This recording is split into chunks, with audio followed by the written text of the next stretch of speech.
Hello, ladies and gentlemen, and welcome to another exciting episode of the Golden Guardians podcast. It is a Versus System TCG podcast where we talk about competitive deck strategies and cards for the game.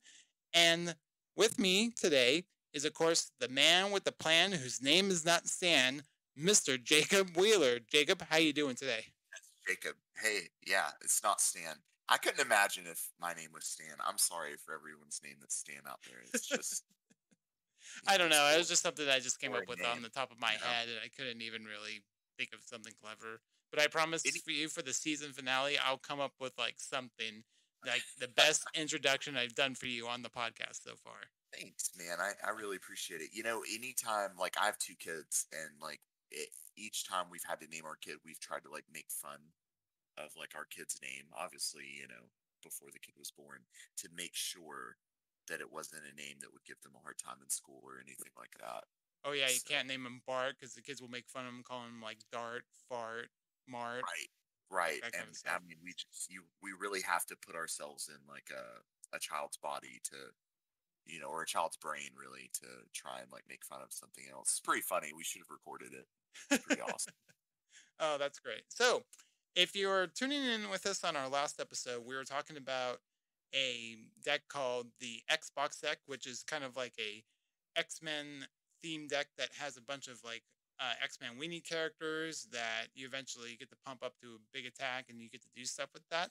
Well, the deck that we're going to showcase for you today is a deck that's kind of similar to that, where you have like a bunch of characters that have synergies with each other, and this deck is called Black Bamboo.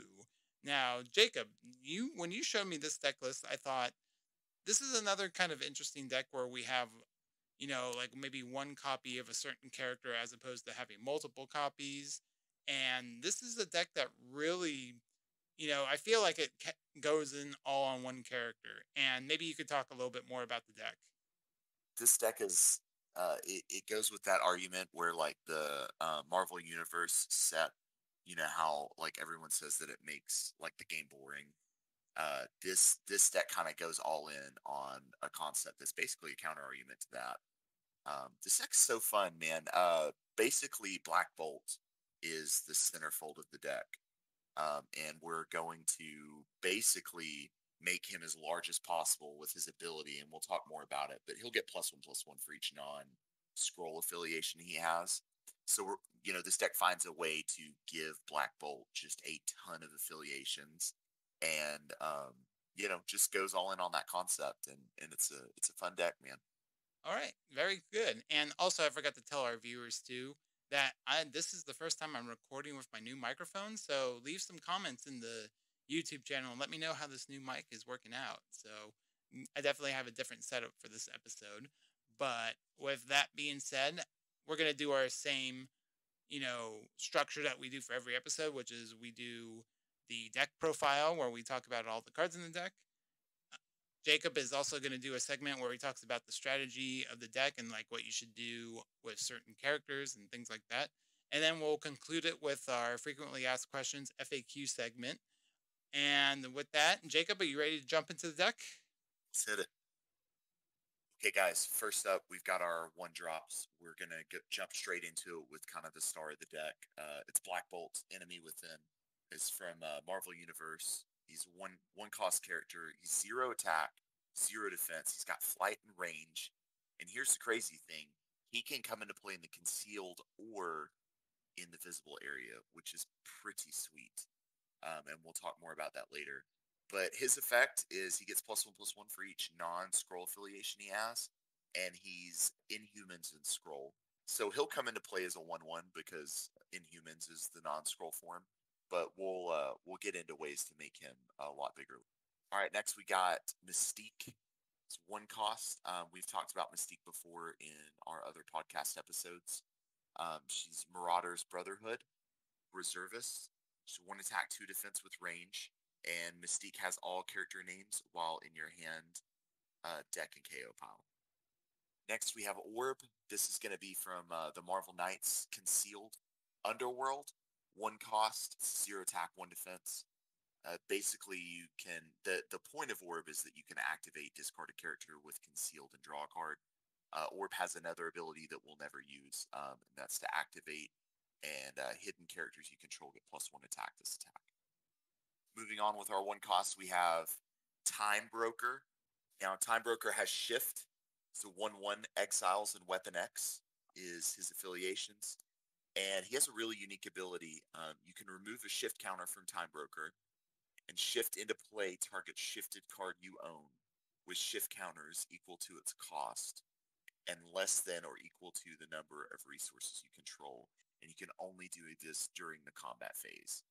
Essentially, what's happening is while Time Broker is shifted away, you can remove a shift counter from him and shift into play something else that you could usually shift in on your recruit step, but you can do it during the combat phase. But as it's shifted in, the uniqueness rule will still apply. So, if you, like, let's say you have a vision in play and you use Time Broker to shift in a second copy of vision during the combat phase, the first vision will be KO'd from the uniqueness rule. So, just keep that in mind. Next, we have Professor X, Mutant Messiah. It's going to be a 1 cost with Concealed, Starjammers, and X-Men. I don't know if you're starting to pick up on, Brandon, if you're starting to pick up on this, but each character that we're starting to name, especially the ones that are concealed, they're going to have like 2 affiliations that, for the most part, don't mix with each other.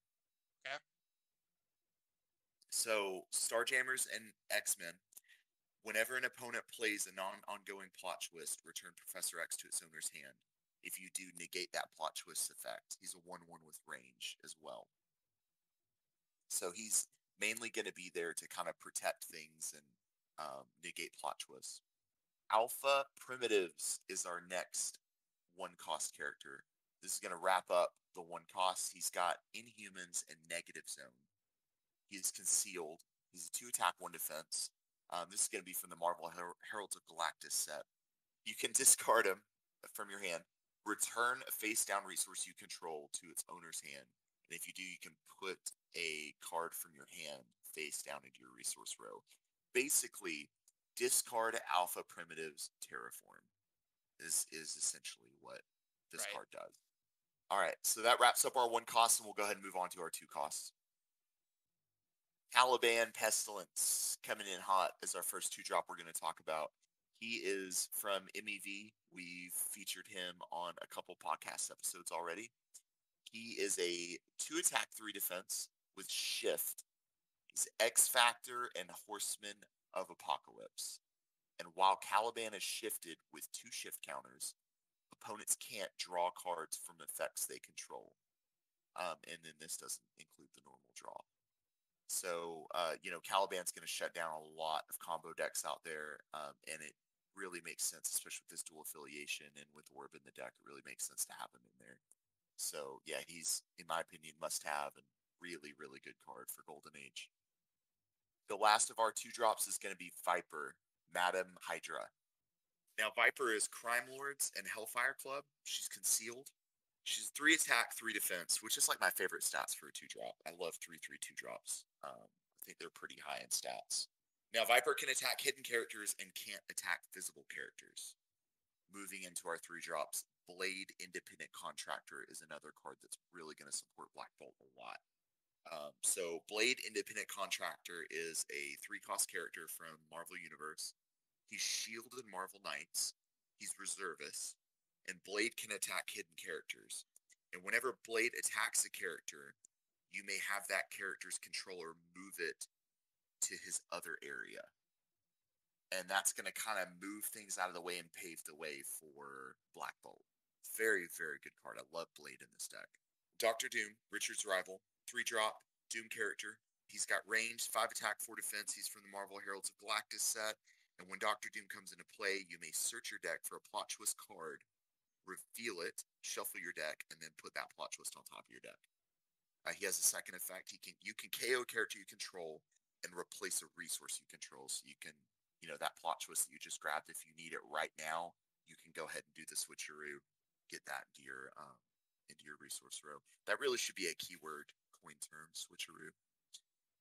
All right, next we've got Vision 3-drop. This is going to be another really, really important guys, star of the show, the deck, outside of Black Bolt and Orb. He is from Marvel Evolutions, 3-cost character. He's Weapon X and Avengers. Now, very important that we note that he's Weapon X for later. He's got Shift, and we can remove a Shift counter from Vision and put him into the KO pile and draw 2 cards. Speaking of drawing cards, we have Barbara Gordon Oracle. She's also a 3-cost. She's going to be Birds of Prey and Gotham Knights.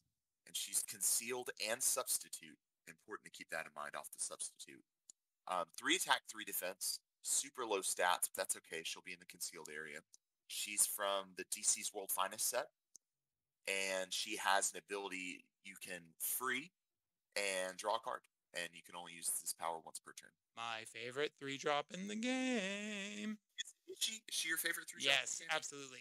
I can't tell you how many decks I've played with her, and she's really good in the world's finest deck, in my opinion. But it's just, you play her on turn 3, you draw a free card every turn. Like, what's so bad about that? Right, right. All right, next we have, this is going to wrap up our 3-cost characters. We have Submariner, Protector of the Time Gem. He is from Marvel Universe, obviously 3-cost, and he is Infinity Watch and Atlantis. And we can exhaust 2 different members of the Illuminati you control and put a card from your KO pile on top of your deck, any card. And you can only use this power once per turn. Now, here are the members of the Illuminati. They are, Brandon, you want to take this? Do you know this off the top of your head? Okay, Quiz time. so I Trivia time. believe it's Submariner, Professor X, Doctor Strange, Iron Man, and Mr. Fantastic. Dang, dude, you're good. I hope I'm not forgetting anybody, but if No, I am, no, that I'm was sorry. it, man. No, that was it. Oh wait, I think Black Bolt might be part of it if I didn't mention him too. I think you did, but yes, Okay. Black Bolt for sure. So in our deck here, we have Submariner, we have Professor X, the 1-drop we mentioned earlier, and we have Black Bolt. We have 3 members of the Illuminati. You're probably not going to be exhausting Black Bolt. You're probably going to be punching holes through faces with him. But it is nice to know that you can exhaust Submariner and Professor X in a pinch. And what's also cool is Professor X doesn't activate to use his ability. So you can exhaust Submariner, Professor X, and still return Professor X to your hand to negate a plot twist, which is also really good to note. Moving on to our 4-cost characters. Now, this guy acts as kind of like a 5th Black Bolt. He's really cool. Ethan Edwards. 4-cost. He's Skrull and Spider Friends. Ethan Edwards, Visitor from Another World. And he's a 7 attack, 7 defense with Cosmic. And Ethan Edwards gets +1 attack for each team affiliation he has. Now, he won't get +1/+1, but he will, just like Black Bolt does, but he will get the +1 attack, which is going to be really, really nice later on, and we'll obviously explain why. Moving on to our 5-cost characters, we have Sunfire Famine. This guy's going to be from Marvel Evolution. He is Marauders and Horsemen of Apocalypse. He is an 8 attack, 10 defense with flight and range. And he has shift. He's concealed. And when Sunfire is shifted at the start of the combat phase, you may exhaust target character with a cost less than the number of shift counters on Sunfire. Now, you can imagine, especially early game, we can use Sunfire to kind of exhaust certain characters so that we can stop our opponent from reinforcing, right? So you're probably seeing a theme. A lot of these characters are dual affiliation. Most of them are concealed, and they have an ability that in some way supports Black Bolt getting through to combat or protecting scenarios where Black Bolt would be harmed. Speaking of shutting things down, our next 5-drop is going to be Lex Luthor, Metropolis, Mogul, Metropolis Mogul. Mogwai. Wow, seriously? Is it really? No, you're just messing with me. Okay. He is Injustice Gang, Revenge Squad. He is from, which set is he from again? He's from DC Legends, I believe. Is he from DC Legends? Yeah. And actually, he's one of the cards that I showed in my in the Spider Stall episode. You know, the deck that I shared on the episode. I think there was one copy of him in that deck as well. He's really good, man. He is really, really good for you. You know, people talk about Golden Age being out of hand, and like kind of overwhelming and all that jazz. Lex Luthor really helps people deal with some of the craziness in Golden Age because everything is so sporadic and chaotic. So he is in Justice Gang and Revenge Squad. He's a 9 attack, 10 defense, and your opponent can't use the payment powers of characters or equipments, which is fantastic. Very, very good card. Next, we have Morbius, Shadow of the Vampire. This guy's from Marvel Team Up. He is Underworld and Spider Friends. He's got dual loyalty. I'm here to tell you, you're never going to play him in this deck. You're just going to put him straight into the graveyard, and we'll explain why later. But he's got dual loyalty and concealed optional. 10 attack, 10 defense with flight. And whenever Morbius stuns a character, you gain endurance equal to that character's cost. Moving into our 6 drops, we have Wolverine Unleashed. This guy's going to be from Marvel Evolution. He has Weapon X and X Force, and he has Hunter. And are you familiar with how Hunter works? Yes. When a character with Hunter comes into play, you choose a character, and that character becomes hunted, right? I believe so. Yeah, Something like that. Yeah. yeah. I'm pretty sure that's how it works. So characters hunted by you lose and can't have reinforcement and can be attacked as though they were visible and unprotected. So this guy is actually, we talked about, oh, you're never going to play Morbius or, something like that. This is one of the cards that you may actually wind up playing late game.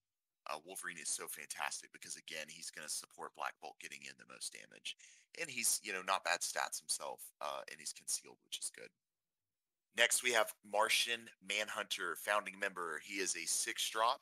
The concealed optional keyword. How did this work once we had DC Legends come out, Brandon? Okay, so I believe concealed optional is they used to have concealed optional like the actual text printed, but they updated it with like the symbol. So if you see on Martian Manhunter, like on the kind of like the middle right of the card, there's like a little crescent moon and then like a little sun. That, Yeah, Black that Bolt has that same. Yeah. oh yeah, right, that's right. So that is like concealed optional, but if they only had conceal, only the moon would be showing, and if they were visible, then the little sun would be showing, I believe. Are there any cards that affect the keyword concealed optional? Like do this if a character has the keyword conceal optional or something? Oh, I know that there's a couple of equipments that have that, but I can't think of characters off the top of my head. Okay. So Martian Manhunter, he's from DC Legends. He's JLA and JLI, and he can be concealed or visible when he comes into play. Defenders you control that share an affiliation with Martian Manhunter have reinforcement. He's a 12 attack, 12 defense with flight and range. You're almost never going to play him. He's just kind of there to buff up some affiliations in the graveyard. And that's going to be it for our characters, actually. We're not going to go past 6 cost or anything like that. And next, we're going to move into our locations. All right, moving on to our locations, our 1-cost locations. We got 4 copies of the Dark Dimension. Now, this is non-unique, so you can, flip as many of these as you need to, unlike other locations. This is from the Marvel Team Up set. It's got Terraform, which is awesome in this deck. And when you flip the Dark Dimension, put the top 3 cards of your deck into your KO pile, and then you can return an Underworld character card from your KO pile to your hand. This is going to be, man, this is going to be one of your key cards to getting back things from the graveyard. This is a fantastic card that's going to pair up with Straight to the Grave later on. Moving on to our 2-cost cards, we have 4 copies of Tarnax 4, and this is going to be from the Marvel exclusive set, right? Correct. MEX. Yep. So this one is unique. It's non-unique. That would be bonkers if it was non-unique. But you can activate it, discard a card, and target character gets +1 attack this attack for each affiliation it has. So you're kind of putting like a mini Black Bolt effect on any character that's attacking, right? So this is going to be really good. And this is going to be really good for Viper too, going back to what we talked about with her. Other recursion cards that are also 2 cost. We see this package in different numbers all the time. We have Avalon Space Station, Slaughter Swamp. Avalon Space Station is 2 costs from Marvel Origins. You can activate it, discard a card and return target character card from your KO pile to your hand. Or if the character you discarded was Brotherhood, Brotherhood affiliation, you can return 2 cards from your graveyard to your hand. And we also have, Slaughter Swamp. You can activate it, discard a card, return target character from KO pile to your hand. And if you recruit a Secret Society character with a cost 3 or greater, ready Slaughter Swamp. That won't really apply here. And yeah, that's going to be it for the 2-drop locations and the locations as a whole. We've actually just finished with that section, and we're going to move on to our plot twists. All right, our 1-cost plot twist. This is going to be the glue that binds the whole deck together. The whole point of this deck, Hypnotic Charms. This card is bonkers. This card is so good when you pair it up with Black Bolt. It's insane. So you can only play Hypnotic Charms if you control an Underworld character. It is ongoing, and affiliated characters you control and affiliated cards in your KO pile have the affiliations of each character in your KO pile, in addition to their other affiliations. This card is super, super important. Most of our characters are going to be dual affiliation concealed characters, right? So, Orb is going to wind up discarding, and then we're just going to start pitching stuff into the graveyard. And Hypnotic Charms is going to wind up giving Black Bolt an absurd amount of team affiliations. So this deck cannot function without Hypnotic Charms. Black Bolt is literally just going to be a 1/1. It's going to be really embarrassing. And one thing I want to add about this card as well, it's the team up card that's actually not a team up card. Right, yeah. And Yep. one also interesting, because usually they have the subtext on the title of the card if it's a team up or not. So you get this is obviously a 1-cost ongoing plot twist. So you make up for not having it be a team up to have you play it, at an earlier turn. Does that make sense? It does. It does. And fun fact, do you know why it's not a team up? I don't actually.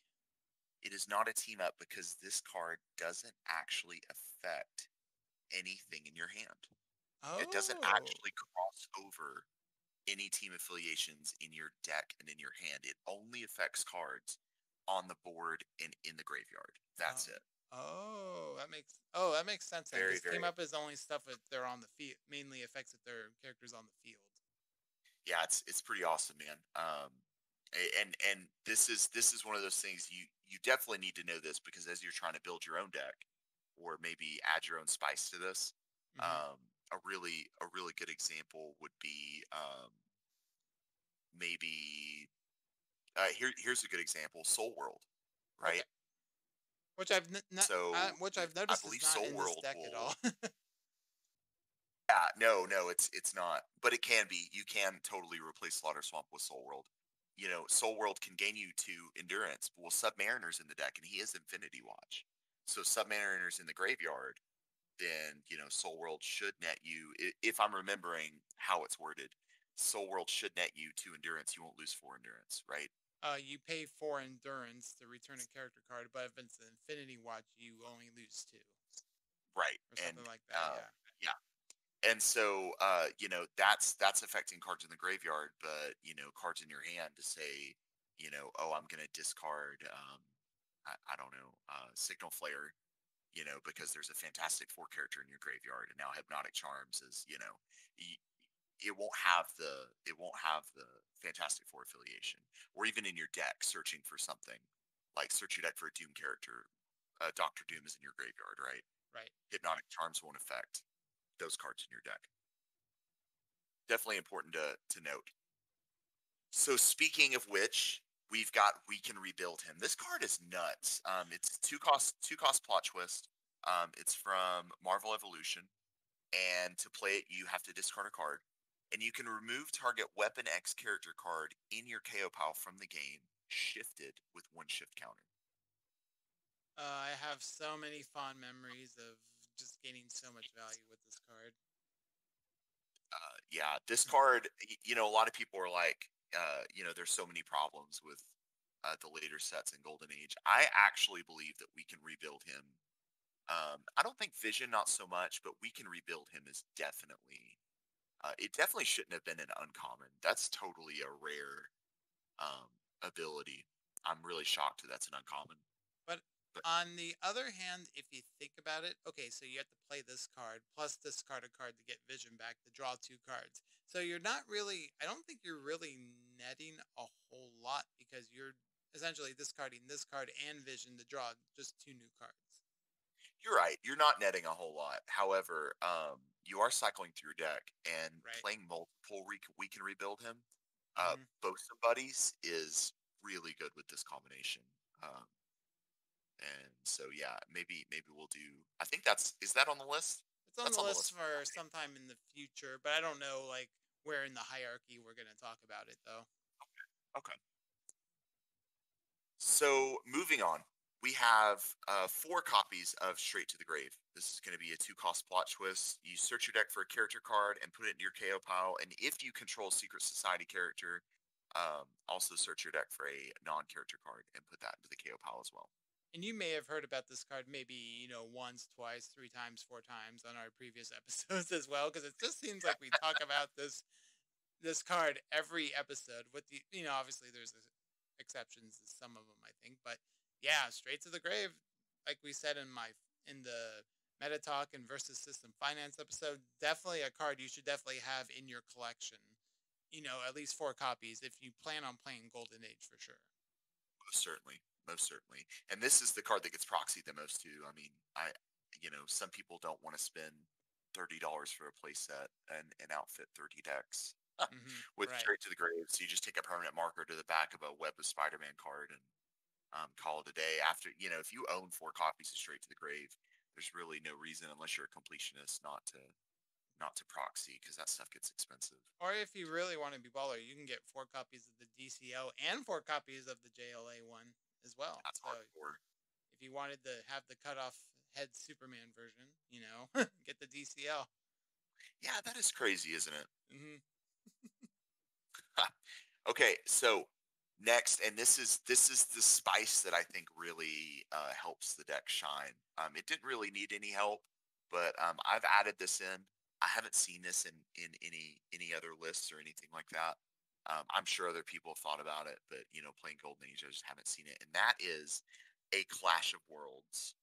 This is a three-cost plot twist from. Is it DC exclusive? Yes. Okay. And you can name a character. Character cards with that name are non-unique this turn.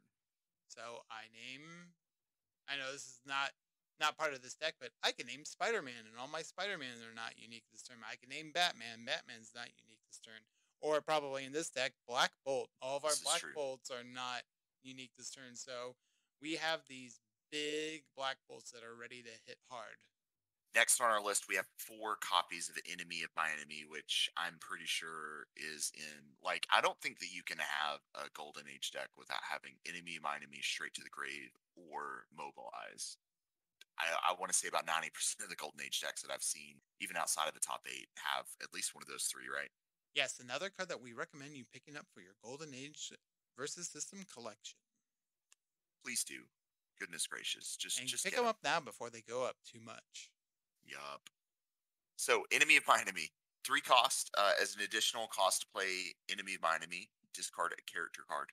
Search your deck for an affiliated character card that does not share a printed affiliation with this card, with the card you discarded, and you can reveal that, put it in your hand, and shuffle your deck. So, as a general rule, discard an affiliated character, search your deck for a different affiliation. You can search your deck. You can discard a no affiliated character to search for an affiliated character, but you can't discard an affiliated character to search for a non-affiliated character. As a general rule of thumb for Enemy of My Enemy. Next, we have four copies of Pathetic Attempt. You guys should already know what this does. It's four cost plot twist from the Coming of Galactus set, and you can negate target effect targeting you or a card in play you control. Okay, so that is the Black Bamboo deck profile. And next, Jacob is going to talk about some of the strategies of the deck. So now that we have the screen kind of fixed and sorted out a little bit, we're going to have Orb and Hypnotic Charms. This is going to be a really, really important combination here. And this is actually your mulligan condition. It's not Black Bolt because Black Bolt's useless without hypnotic charms, and you can't actually flip hypnotic charms without having an underworld character. So grabbing that orb is going to be super, super important. We can activate orb to discard concealed characters and draw a card. We need a 20-sided dice, and you need it off on the side next to your your KO pile, so that you can actually keep up with how many affiliations are in your KO pile, right? Oh, That good way we idea. know how big Black Bolt's going to get. Yeah. So as we activate orb, we discard Professor X. That dice goes up to 2, right? And then we draw a card, discarding with orb and then adding 2 to the dice if that's how many affiliations that you're going to have. And then hopefully Black Bolt's going to come out. We're going to flip hypnotic charms, and the main concept and idea is that we're going to get Black Bolt huge, and then we're going to use supporting characters like Time Broker. Time Broker is super important. We're going to use, Time Broker gets shifted out, and during combat, Black Bolt attacks. You use Time Broker's effect to shift in another Black Bolt, KOing the previous Black Bolt and attacking again. Main combinations when you're not using a Clash of Two Worlds. Mm-hmm. Using Vision to draw 2 cards, and then he gets put in the KO pile, right?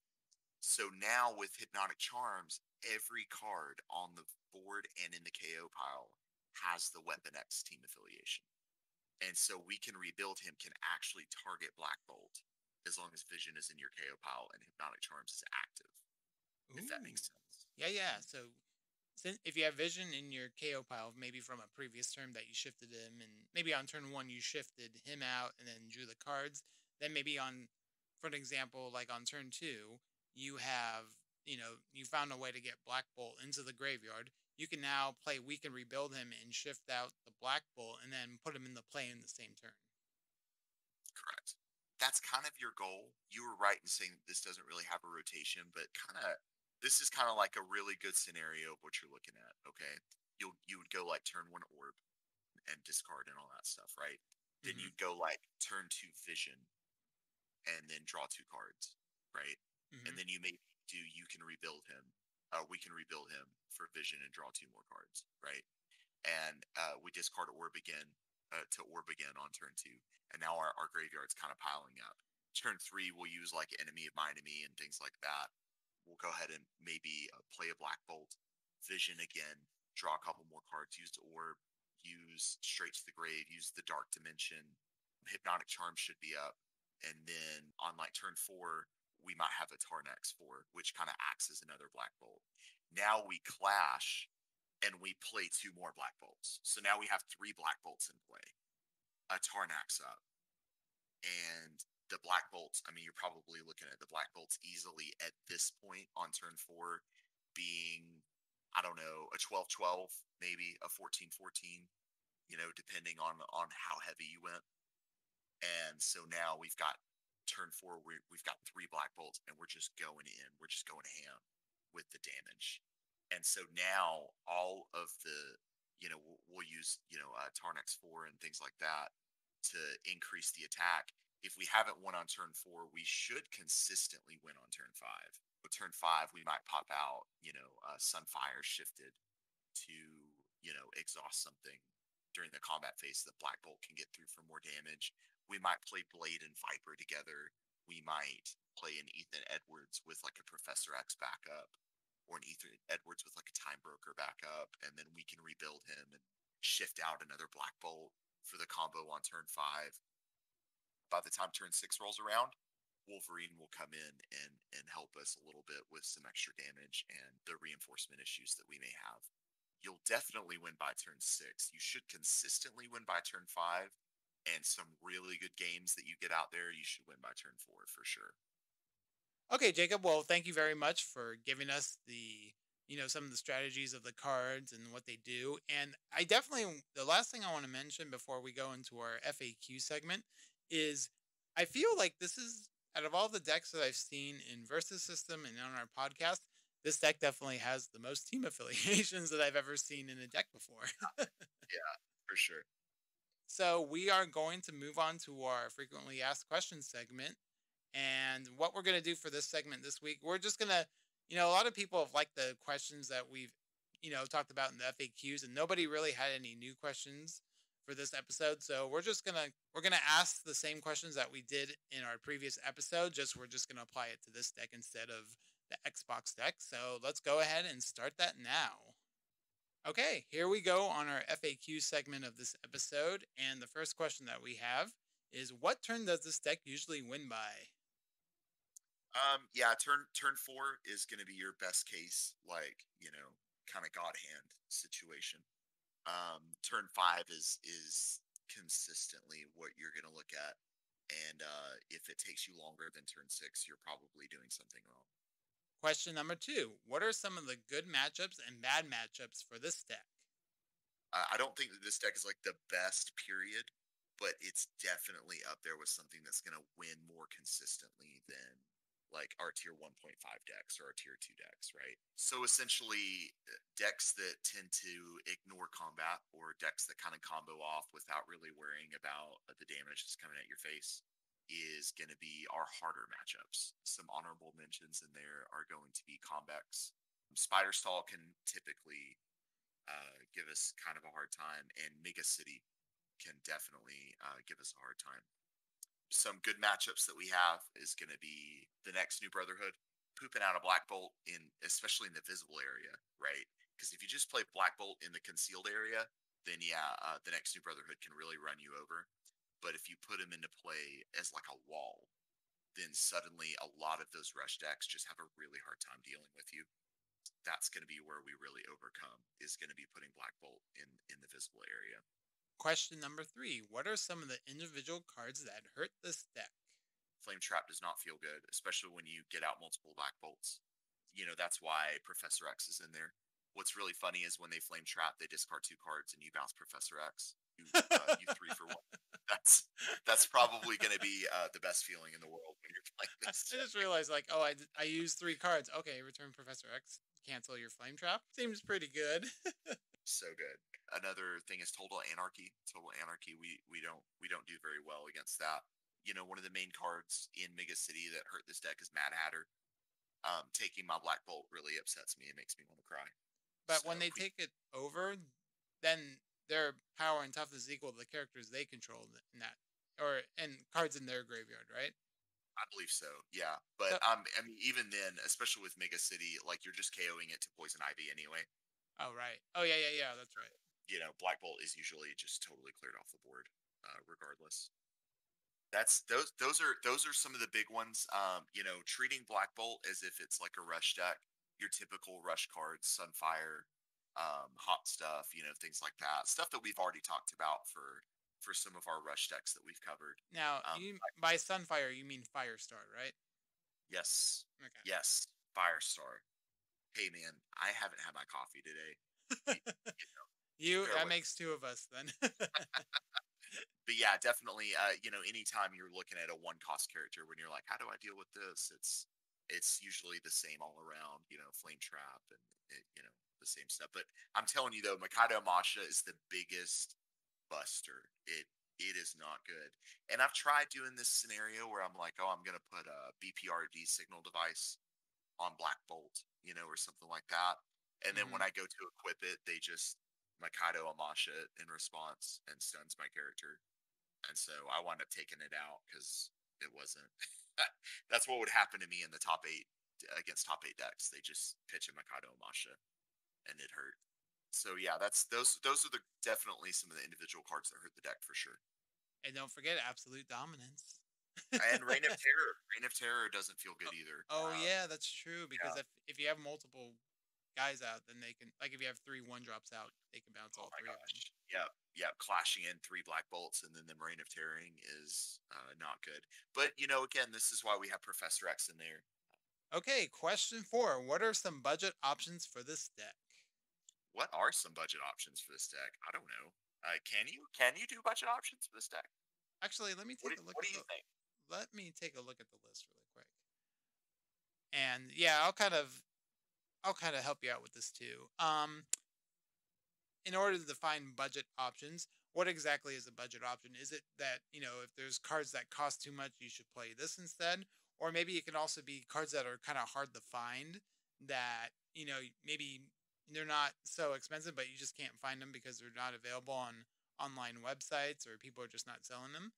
But going with that, I think one budget option would be the Professor X is a hard card to find since he was in Marvel Evolution, which was a low print run set. So I could see cutting him out for maybe something different.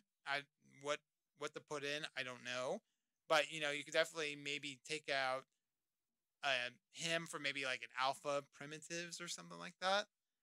Sure, And then sure. if you wanted, Lex Luthor is also kind of a hard card to find. I could see maybe taking out him for like maybe either a different 5 drop, or you could play the 3 drop Morbius, the one that actually searches out for hypnotic charms. Yeah, you can do that. Mhm. And then if you enemy on my enemy is another expensive card, but it's also really needed for the deck.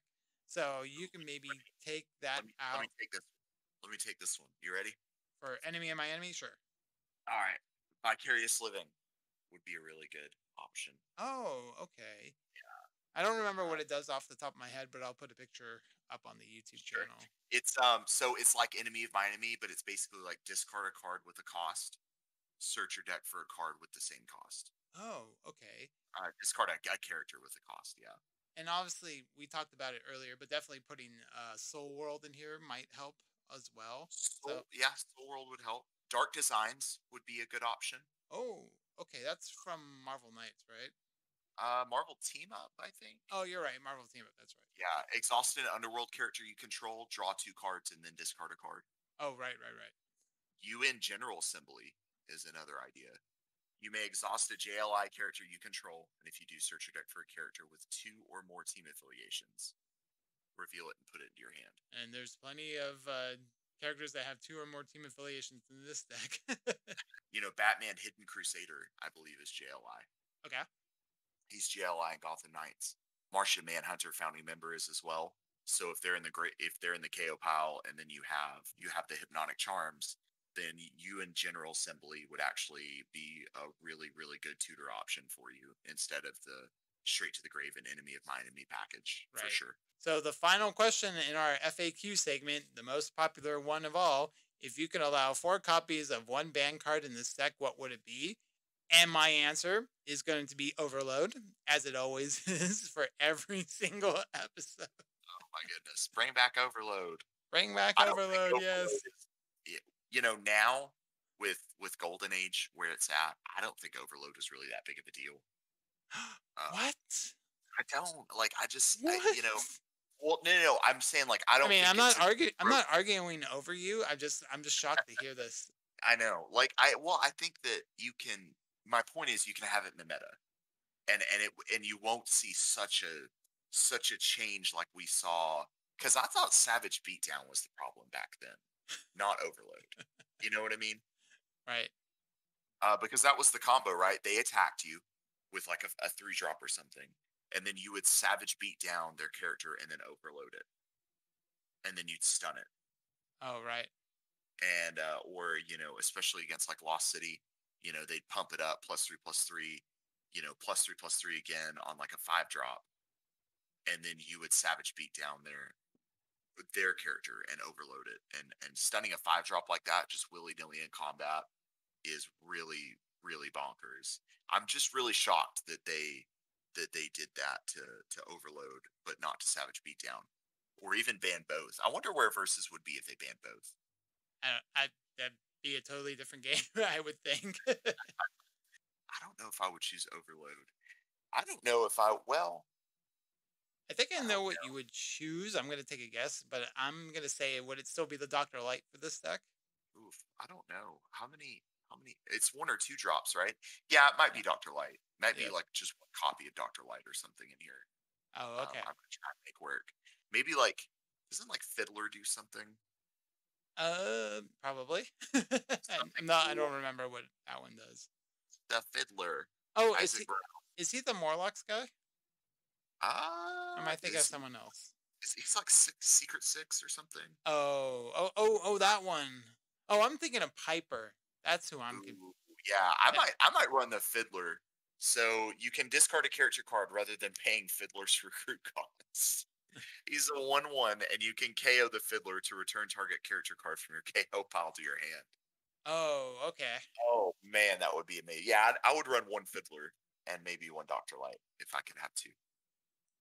Okay, so definitely one of those two would be definitely interesting. I'm going to talk to my play group this weekend, and we might come up with a format where you can use like one copy of a band card or four copies of a band card, because I think it'd be Yeah, really interesting to see what decks we can, come up with. And like I said, I think in the last episode, I mentioned that my my answer for this question is always going to be Overload until the one day my answer is actually going to change, and that's coming up pretty soon. So sweet. you're going to see my new answer coming up in the not the next episode, but the episode after that. So What is our next episode?